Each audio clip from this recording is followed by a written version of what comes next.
Hello there. Dancing is really one of the best forms of manifestation. And I don't really mean manifestation in the new agey sense. I mean manifestation as in you probabilistically actualize that which you want to have happen. And just ignore reality. Like ignore what is going on in the world, ignore the wars, ignore the Jezebels, ignore the cougars, ignore everybody coming after your coconut milk. Just enjoy life, man. Just enjoy life. It really doesn't have to be that hard. Life really doesn't need to be this difficult. In fact, the more that you align with the divine, the more you see that whenever storms come, it's just a storm, man. Like, it's just a storm. It doesn't need to be that difficult. Life does not need to be this hard. It's been raining like off and on all day for hours at a time. And I was outside earlier and I was just watching it rain, and it was thundering really loud and lightning really loud. Lightning really loud. There was lightning around, but the thunder was just really intense. And I just enjoyed it, man. I just enjoyed it. I just chilled out and I saw how, everything will become green now. It's like there's this positive frame of mind in which not everything is out to get you. Like sometimes when the storms come, sometimes when the battles come, you can just chill out and have a dance party and just enjoy life, man. Just enjoy the time that you have, because I just don't have the energy to hate anymore, because it takes a vast amount of giving a crap about things that I don't need to give a crap about anymore. And I'm seeing how I don't need to seek for truth anymore either. I don't need to be a truth seeker. I can be a truth beer. And not a beer as in like a beer, right? But like a beer. I can just be the truth. Like, why seek the truth if you can just be the truth? Why try to seek validation in other people or in other things when you can just get that from your relationship to the soul of existence? When you are in a relationship with the soul of existence and you fully acknowledge your relationship to the soul of existence, you become and you be a lover of uncertainty. I talk about this a lot in my book, the Book of Oldishness. I talk a lot about being a lover of uncertainty, because to be a lover of uncertainty means to really understand and understand this phenomenon of existence in which it is just a happening. This is all a grand theater and a grand show that's beautiful and amazing and spectacular. And yeah, you can feel the ups and downs. You can feel the pain of loss, the feeling of loss, but that's all that it is. It's just a feeling. And something I've been pondering about recently is like death. Not to be morbid, but like I've been pondering a lot about death recently. And it seems to me that the reason why we are so preoccupied with worrying about death is because we're not realizing that life is learning how to die. It's like what Bruce Lee says, that you must learn the art of dying. You don't really know the way to win because you don't accept the way to lose. And the only way that you accept how to lose is to learn that winning and losing is just a concept. Like, it's just a concept. That doesn't make it not real, but it makes it a concept. And so what we have to recognize is that the validation that we seek outside of ourselves is already inside of us. Just ignore reality, man. Just ignore. People get so caught up in the stories about their lives. And I know this, like, I'm still guilty of this. There can be times where and moments where I notice I'm getting caught up in the narrative of my life. And I'm like, oh, okay, yeah, there's There's the ego Thaddeus trying to come out, and not the kind of healthy, integrated ego Thaddeus. It's like, okay, do I need to be this way now? No. Because sometimes I'll lose my temper, right? Like sometimes I can lose my temper. It may not seem like it, but I get very triggered by certain types of responses, especially online. Because you get people all kinds of things in all kinds of ways. They're telling you how to live your life and what to do. And like when you're making the content and you're the one that has results. You're the one that has results, and they're trying to tell you what to do with your life. And you're just thinking to yourself, I have no desire whatsoever to have somebody anonymous online tell me how I should be living my life. No, that's like triggering to me. And it's triggering to me when people think that I haven't gone through what I've gone through. And I know that me, myself, like that's just me. That's just the feeling of me being upset. But that doesn't mean that I don't get triggered, right? It doesn't mean that I don't get triggered. So it's more about just letting go and coming back to the moment and just enjoying the moment, man. Just ignore these degenerate NPCs out here that want you to be so confined to a specific way of living. Who cares, man? Like, just ignore them. Just ignore the... And look, I get it. Because you can see something and you can think to yourself, like, what the heck? Because I can have... Like, and this bothers me about myself. And I know it's because I'm human, but it's still, like, it kind of bothers me. But I'm not an enemy to that being bothered. Right? I just accept that that's the way that Thaddeus thinks sometimes. But it's not a big deal. So, I'll see, like... dozens of great comments on my channel, right? I'll see dozens and dozens and dozens of great comments. And then I'll see like one person project their insecurities onto me, and I'll be like, this motherfucker, this person has no... I just ignored the 90 whatever good comments, and I let this stupid anonymous user, who's probably a bot, get inside my mind for like half a second. And then I just let it go. And I come back to it and I just say, okay, that's just the way that it is. So. This is the approach I'm trying to take more in my life. And that I'm integrating more in my life is that, so. Because we can be at peace, we can still feel these things. It doesn't make us like, whenever you have a standard that you're trying to set for yourself and you don't allow yourself to feel what you're feeling, you're just going to suppress everything and bottle everything up to the point in which it's going to be like putting Mentos in a Coke, like a Coke bottle or a Pepsi bottle or whatever. They are Mentos, right? Is that whatever the, are they Ostos? I don't remember what they're called. But anyway, y'all know what I'm talking about. Where you put like those mint things in like those 2-liter soda bottles and then they like explode. Yeah, that's what you're doing, but with your emotional regulation. And for those of you that are the Regal Change old timers, you'll know recently I've been talking about the solar timeline interface. Now the solar timeline interface is your nervous system. And so when you can have a calm solar timeline interface, because it seems to be the case, and science and literature and psychological literature does back this up, that when we have proper light exposure, our circadian rhythm is better, which means our solar timeline interface and our nervous system is going to be more at ease, as well as everything all together is going to be more peaceful, and we can emotionally regulate easier.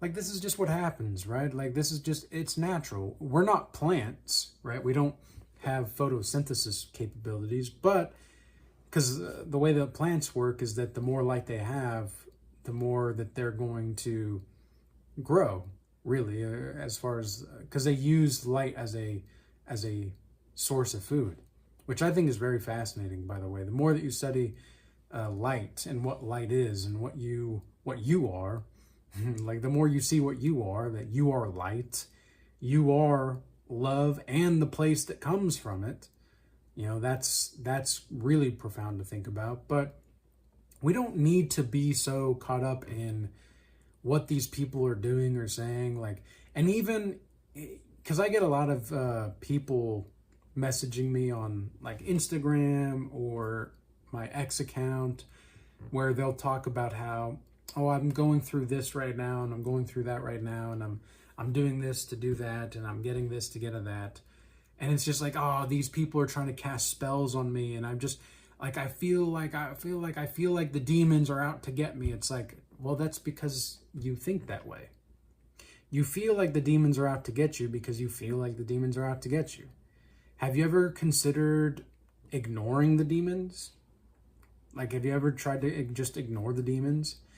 And you know what's crazy is the more that you just ignore these pathetic imbeciles, the better life seems to get. Like, the thing that really speaks to you the most is usually the thing that steers you into negativity. It's because your body is addicted to negativity. Your body is addicted to trauma because it needs trauma to feel alive.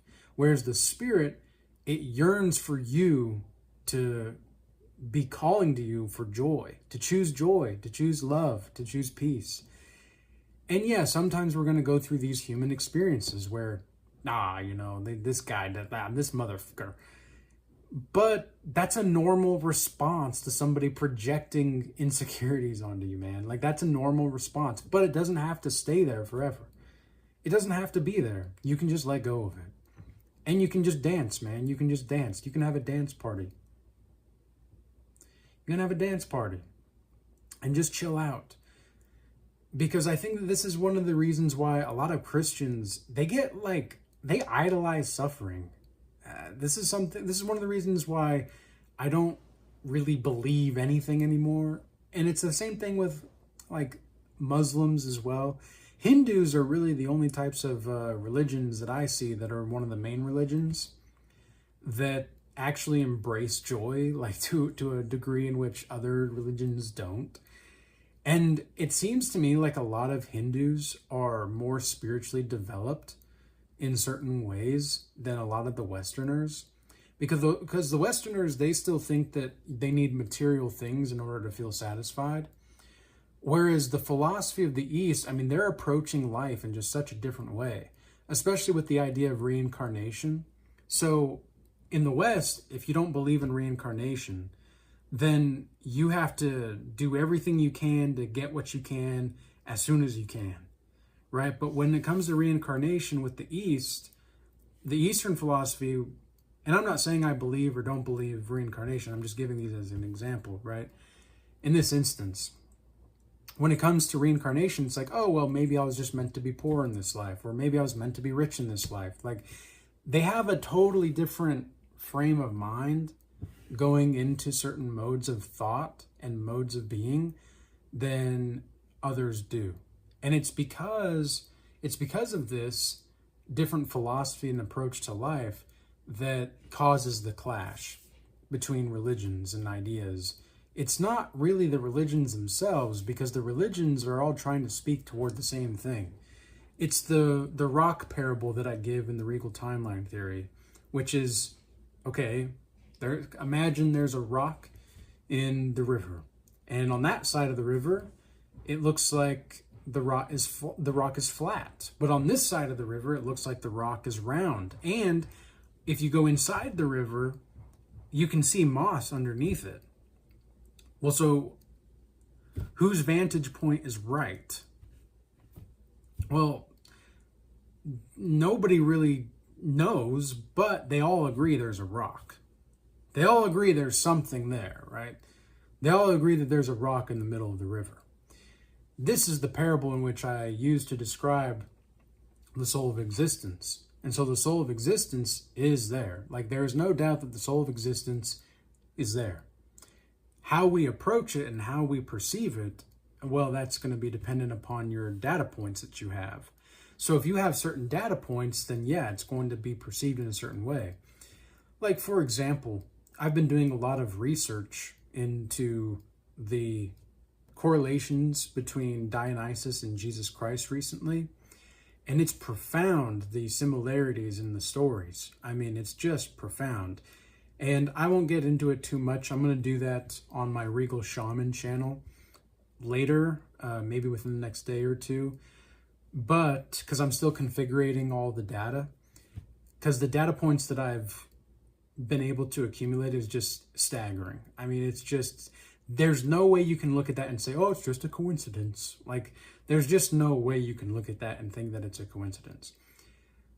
But again, I'll leave that for another time and a different channel. Whereas this channel, I'm speaking more generally to a general population about certain other topics. And I'm experimenting in some ways with this type of topic because I want to, like, the algorithm does seem to punish self-discovery. And that's a very strange phenomenon, right? That's a very strange phenomenon.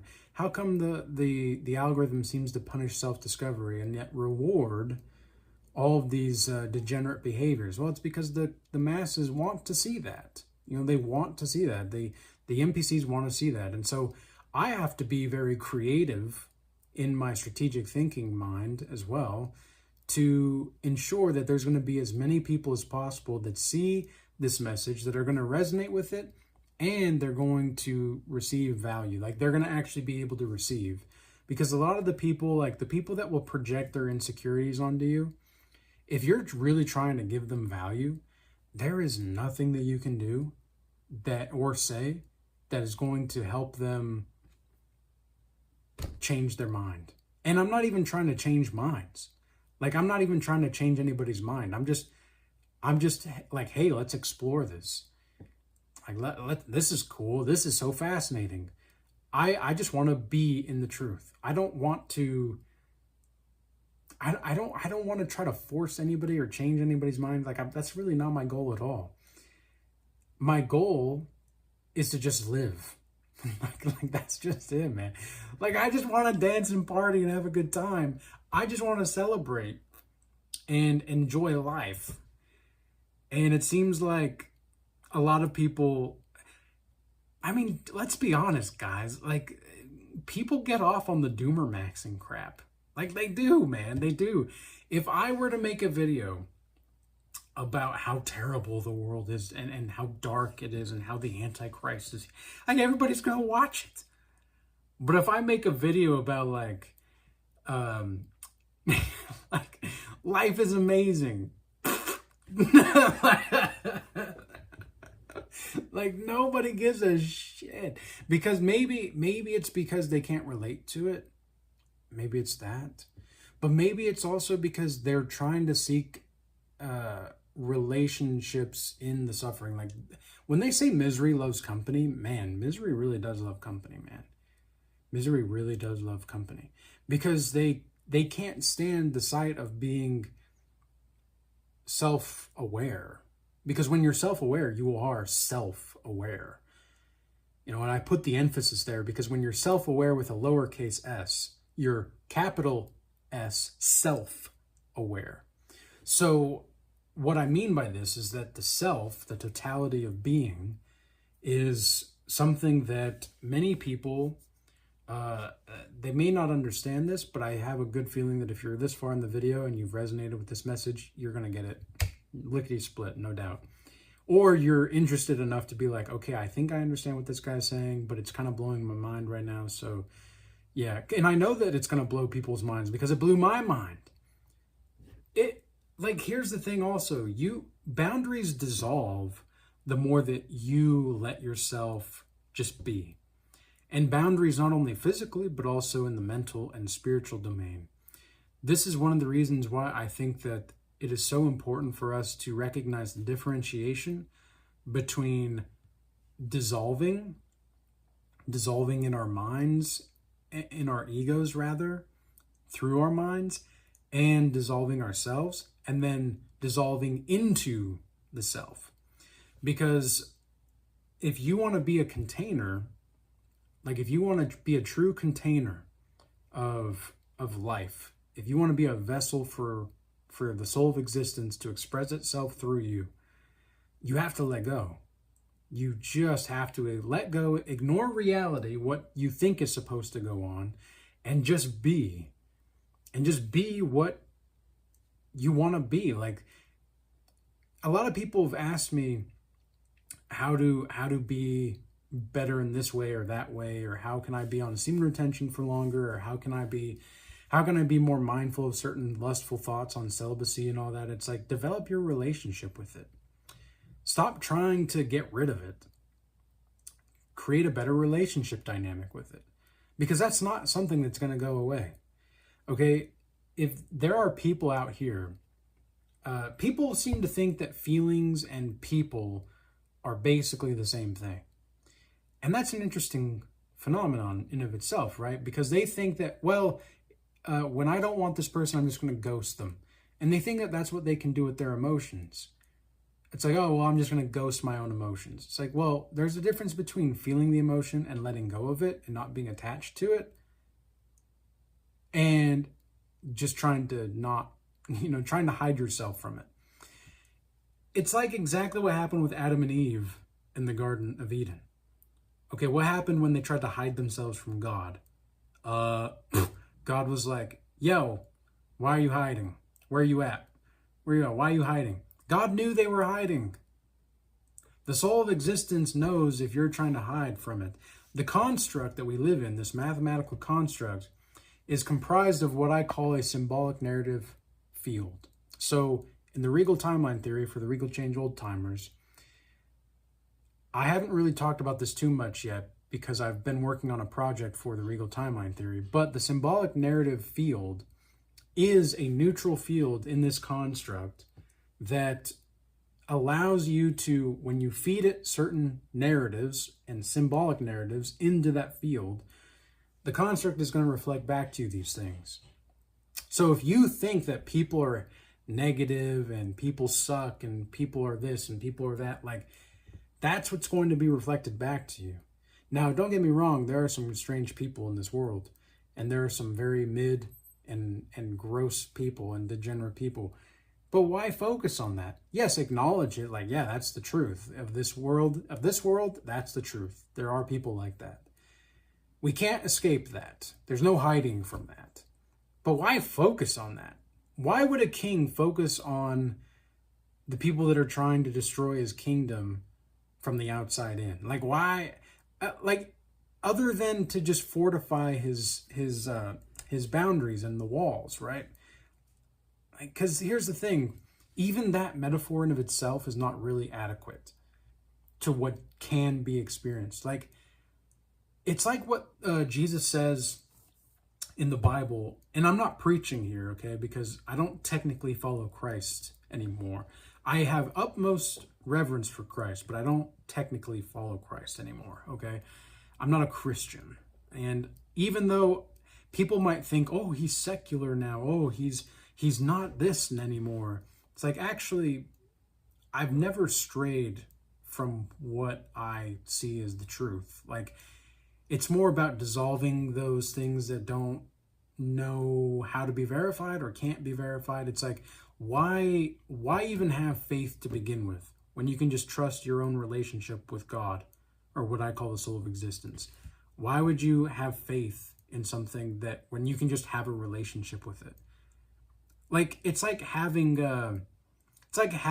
faith in a friend you've never met.